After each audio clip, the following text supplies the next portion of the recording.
Hey guys, I'm EG.DeMusliM, professional StarCraft 2 player for Team Evil Geniuses. I'm a Terran player, and I'm about to show you a Terran versus Zerg matchup. It's one of my specialties, and I believe I can offer a lot of insight in this matchup for you. So we're going to get right into this game. So this is a player called Daisuke. He is playing as the Red Zerg over here. He's pretty decent, quite high level on the ladder, so I know he's going to be good. I myself am playing as the Blue Terran, and I think I'm pretty good too. So we'll get this game underway on 2x speed for the start of it. Daybreak's a big map, means rushes are not that common, and so you usually go for the macro game. Here I am mineral stacking, or SCV stacking even, so I get the most minerals possible at the fastest rate possible. While this only usually means you get your first building 2 to 3 seconds faster or whatever, it's a help. And I mean, those are in-game seconds, so roughly like between 1.5 and 2 seconds faster in real time. That can actually be really, really beneficial. And I mean, if you're not doing that, or if you find yourself at the start of the game not doing anything at all, just do that, because there's no point not doing it. So anyways, the game does start off very normal. I'm just going for a 10 depot, 12 Rex. One of the most standard Terran builds there are.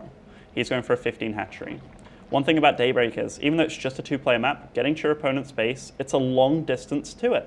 Even with Hellions or Speedlings, it takes a long time to get to your opponent's base. So if you do go for some kind of crazy fast attack, just realize that in terms of like RTS genres in general, you have a build time for units, which means the defender should technically always have more units than you. If you're playing a Marine, and you have 25 Marines and you attack your opponent, he has an extra production cycle if it's a big map, or an extra 2 production cycles, and so could technically have 30 Marines or 35 Marines. So just thinking about it like that alone, you do not need to apply too much pressure on long distance maps, which is why we're both going to be going for a pretty big macro build. I could even go CC first a lot of the time, but that's a big loss to anything like a 7 pool or something like that. It just means that I could blind out lose. But obviously if you go for a 10 pool on a big map and I went for a very normal build, you'd lose too. So it's a big, big, big chance to take for a Zerg player. Anyways, as we see here, I am going for this fast expand. Scouting with my SCV, this will reveal all. He's scouting with his drone, that will reveal all too. So we're both not going to be in the dark for that long. I scout his base and I don't see any gas. What does this mean to me? It means that there's not going to be any pressure for quite a while. It also means that I think he's going to go pretty drone heavy and pretty queen heavy. It also, for me, means that I think he's going to go for a really fast third. If you're trying to get as many minerals as possible, a Zerg can actually go for roughly a 6 to 7 minute third, which it's more than safe to do unless you're against some kind of all-in, but I'm obviously not doing that. And did he scout what I was doing? Not really. So yeah, he is pretty in the dark right now, and he is scouting with these lings, and we'll run into my Marines. I kill both lings. He is scouting my third, and he's just going to be predicting right now that I do have an expansion up. So at this point, very, very normal play. He does have quite a few queens. As you can see, he's got 3, so just putting down lava injects as much as he can and putting down creep tumors. So this third queen is specifically for creep tumors, and it's going to be for this third base later on. So if we look at the production tab, he's putting up 3 gases in a lair, and he's also putting up spine crawlers. He's getting all his gases. Everything's going pretty normal. In terms of harvesters, a Zerg at this point in the game could actually be roughly 47 to my 31 if he played just a little bit more greedy. And as you can see, he is producing a lot of structures, and he is still producing drones, but he played ridiculously safe, and that's something that on this kind of map you don't always need to do. So that's something that he could change in his play. Anyways, we do have a Baneling nest going down, which means he's kind of scared if I did some kind of bio all-in and you get Banelings for that, or any all-in in general. Banelings are really good against it. What do I have at my base? This is very simple, what I'm doing here. Okay. So I have been producing Hellions from a reactor. That reactor was made on my Rex, and my factory was placed on the barracks straight away. What build I initially started off with was a Rex first at 12, a CC as soon as my orbital was switching. Then I put down 2 gases and depot. So everything was very standard towards the start. I put 3 guys on each gas, then I got my factory ASAP. After my factory, I got my starport, and after my starport, I just start producing Banshees and get a third up. The third is very safe. Your Hellions give you vision, scouting, map control, all that jazz. So as you can see, I scout his base, I scout his third. This indicates to me this double Evo chamber infestors. As we can see right now, he's obviously not going infestors. This was a bit of a misread by me. Or when I say a misread, this was kind of like him playing a bit funky. Anyways, he just scouted my whole base, he sees exactly what I'm up to, and I'm going for an anti-infestor play right now. Infestors are very defensive units, meaning that I don't think he'll attack me for quite a while. As you can see here, I'm producing Banshees. He did see the Banshees, saw the Tech Lab, so he's not in the dark at all. I, on the other hand, this is all I can see in his base. I can only make calculations off what I see here. I see he has a gas with a lot of gas mined on his natural, but I don't see this one, so I have no idea like what he's going for. If he didn't have this gas, then I could assume he's going for a macro hatch here and lots of lings. So I can only make kind of good estimations of what I see. So take that into account. So here, I was kind of trying to poke in the front a little bit and just force to see some units of some higher tech. So that's what I'm trying to do here. I'm just trying to force some units out of him, be it lots of lings or roaches or anything like that, just so I can start predicting what he's going to do. At this point, I'm very worried because I haven't seen a lot of lings try and kill me, and I am in the midst of creep, you know. So I've seen both of these, so I'm just waiting for something to happen. But at this point, nothing still is happening. This Evo chamber's lost more than half its health, so I do start throwing down turrets. That's a pretty smart move by me. And purely because if mutas do come into my base and I have nothing, let's see my unit tab. I have 4 Marines. That's all I have to deal with these 10 mutas that are almost out of the gate. So yeah, with that in mind, look, I now see the Mutalisk with my Hellions. What's my reaction? I throw down lots of turrets. Or at least here I do. And more here. Start getting my Marines ready too. What's my production? Producing 5 Marines at a time. Still trying to buy time with these Hellions. They don't really accomplish anything at all in terms of like cost for cost. But they bought me lots of time against these Mutalisks. They gave me so much information, and that's really what I needed. I do have a pretty good harvest count. I'm 58 against 62. That includes that doesn't include my 3 mules either. So at this point in the game, I've got 2 Banshees, a Raven. That's for creep clearing later on. If he did go for infestors, this is really good against it. He does have Mutalisks, some really fast Mutalisks too, so I'm going to have to vary up my style a little bit. So I have a lot of Rexes, going to be throwing down quite a few reactors because Marines are so good. Getting good upgrades, got a lot of turrets, so I'm safe at home no matter what. He is still, okay, now he's switching to infestors, so his play is really strange, but this is becoming kind of the meta game. You can produce 8 mutas and try and keep your opponent in his base, and I mean, my turret placement's pretty good, so he can't really attack me at any point. I've got lots of turrets, got lots of SCVs, and yeah, these Mutalisks do start picking off a few, and things are just going pretty well for me, so I am starting to take third base. Half scan-wise, he did leap a little bit ahead, roughly 10, and that's actually perfectly fine. At this point, this is when my production goes through the roof. Got all my infrastructure up, I'm just producing depots as much as I can. Maynard transferring, a lot of SCVs over here, just getting myself very secured, throwing down mules. I'm going to be more than fine in terms of income very soon. As you can see, I'm just leaping up, even though I'm roughly, I am 20 workers ahead, my income in minerals, it keeps popping up to 500, 600 ahead, so I'm perfectly fine. My supply shows at the top that I am doing more than well. Let's see the upgrades. So here's 1-1. I'm going for 2-2 at this point. He does have Mutalisks.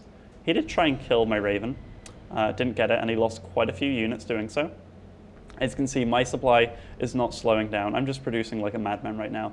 11 Marines and 2 tanks per cycle, along with medevacs. I actually had to move that because it was blocking these tanks from coming out, so my base is a little bit too tight.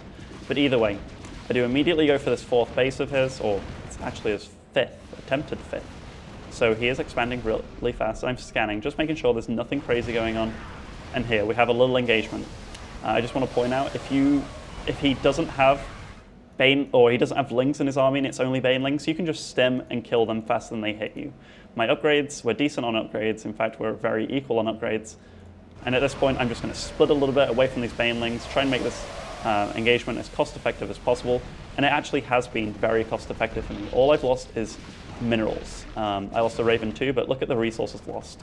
I mean, that fight doesn't really represent how much was actually lost. And he's using Banelings to clear me up now. I'm going to kill this queen, and I have Banshees just denying mining here. I'm doing so much damage, and I really shouldn't be.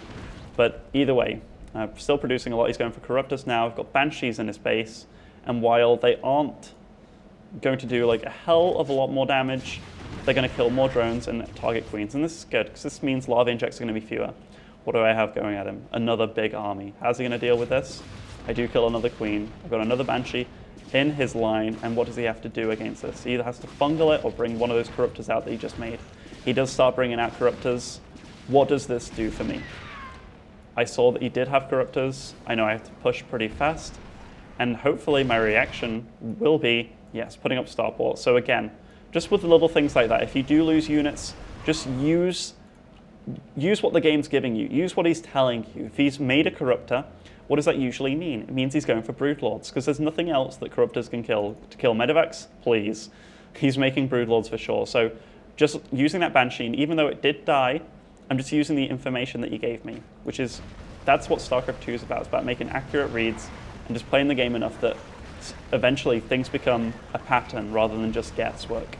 So yeah, I killed this base. I now know he's on 3 bases. I'm just going to keep on pushing as hard as I can. I've got 2/2 upgrades against 1/1 right now. As you can see, this fight does not go well for me. Big fungals go down. I stim, I siege. We both lose a lot. In terms of resources lost, I'm still way ahead. But yeah, that engagement did not go well for me at all. But at this point, I can kind of force engagements and be more than happy with them. Got a lot of mule energy here. Got a 4th base ready to plant down at the front, meaning I can just keep on barrel rolling him. That's exactly what happens. So production's still good. At this point, I'm just producing Vikings, or I will be producing Vikings with the Viking upgrade, getting 3/3. And his resources are always going to be low right now, and he's not even close to max, so he's in a bit of a bother. He's only got 3 Broodlords here. That's not enough to like make me, or that's not enough to scare the crap out of me, you know? And now he's got 5 Broodlords. I scanned and saw what he had. Not really scared of that army. It's not an army that can just outright win the game for him. At this point, I'm just going to constantly produce units. Look at the income, or the production tab. I'm producing so many units at a time. 11 Marines, 4 Vikings, getting every upgrade possible to help these units become better units. And I can get so much more. And I'm not low on minerals whatsoever, or gas. So I'm just going to keep on producing. I've got myself in a pretty nice position here. I keep just using a few Marines to clean up. I got my tanks in a nice, deathly position. How do you engage this? You have to come down this ramp. You can also swoop around here, but I've got the vision. I'll be able to attack him before he gets to me. At this point, we're just trading units. He's throwing everything at me that he can. I'm just microing away from these banelings, making them pop on the tanks. And these Corruptors are getting whittled down pretty badly by my Marines. He doesn't have any Infestor energy left, so I can keep on moving these Marines around in a ball, hit and running, killing Infestors wherever I can. Obviously, the tanks are hurting myself, but they're hurting him more. They're very, very scary. And I'm the one still producing a ton of units. Look at this. I've got so many reinforcements coming that he just can't keep up. If he's only producing lings and I've got tanks and stuff, and 3/3 Marines, he just can't deal with that efficiently. So I do start focusing down Broodlords at this point. The Zerglings are still running in, and look, I'm way ahead at this point. These Broodlords are totally undefended now in terms of anti-air, or they have a few Corruptors, but I've just got way more than he can deal with right now. Do start stutter stepping towards him, start killing lots of drones, and look, this resources loss tab is just getting out of control. At this point, I put it on faster ×2. I've still got lots and lots of minerals, getting really good upgrades. I go for a drop behind here just to put pressure on him in more than one place at a time, just in case I lose this engagement over here. Hopefully I can win this one over here. So, as I said, this is going pretty well for me. Kill the queen, kill the Spinecrawler, made him force a lot of lings over here when actually this is the place that I'm really focusing on. I do pick up and I just go for his natural. This is really annoying play. He has to focus on 2 places at once, and I do start killing drones again. So yeah, I do lose that little drop, but again, just pushing him. 200 supply right now against 80. I'm more than fine. Landed Vikings are now slaying my Zerg opponent. When does that happen in this matchup? It doesn't, but it can if you get this far ahead. And this is a build that is very easy to do, and Terran players should start doing it. So banelings do roll in. He does try to avoid the Vikings as much as possible and go for my Marines, but Vikings actually do a lot of damage. And while I lost quite a lot of Vikings, as you can see, my supply is still very close to 200, and GG is called. So, that game was pretty simple. It was about me playing a very greedy play, using the Hellions to scout him, using them to force him to a position that he didn't want to be in. If he had a lot of lings, it would have made me go, okay, he's going Infestors and he's just clearing up space, then he's going to take third, etc., etc. You have to be thinking about what they're going to do 5 moves ahead. You also have to be thinking about what they're going to do before you always have to be thinking what they're going to be aiming for.